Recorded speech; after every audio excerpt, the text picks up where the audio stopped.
धबधबे गड किल्ल्यांवर जाण्यासाठी आता तिकीट लागणार आहे। पुणे जिल्ह्यासाठी हा निर्णय घेण्यात आलाय। विशेषतः मान्सून काळामध्ये वर्षा विहारासाठी येणाऱ्या पर्यटकांची गर्दी मोठी असते।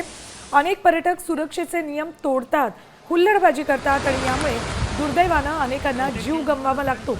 जीवघेण्या दुर्घटना आणि अपघातांच्या वाढत्या घटनेच्या पार्श्वभूमीवर जिल्हा प्रशासनाने नवीन पर्यटन धोरण निश्चित करण्याचा निर्णय घेतलाय।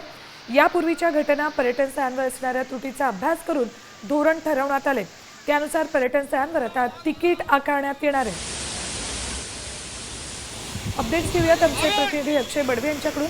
अक्षय, काय अपडेट्स मिळतात याबाबत? कितपत तिकीट आकारले जाणार आहे?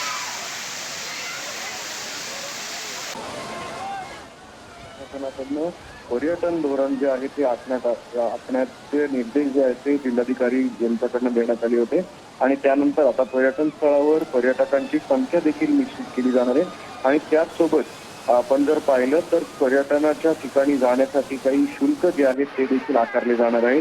पर्यटकांच्या सुरक्षिततेच्या दृष्टिकोनातून पुण्याच्या जिल्हाधिकाऱ्यांच्या या सगळ्या सूचना ज्या आहेत त्या देण्यात आल्या, ज्यामध्ये गड असतील, किल्ले किंवा या ठिकाणी असलेले धबधबे या ठिकाणी जायला आता पर्यटकांच्या सुरक्षेच्या संदर्भात एक बैठक पार पडली आणि त्यानंतर आता या स्थळांवर जाण्यासाठी तिकीट जे आहेत, शुल्क जे आहेत ते आकारण्यात येणार आहे। कुठल्या पर्यटन स्थळावर किती तिकीट असेल याबाबतचा जो निर्णय आहे तो देखील लवकरच पार पडेल।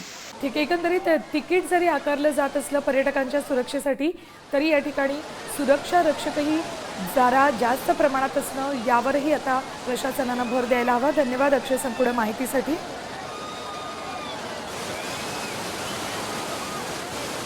आता isakal.com आहे देशातील नंबर 1 ची मराठी न्यूज वेबसाईट। प्रत्येक अपडेटसाठी isakal.com ला नक्की भेट द्या।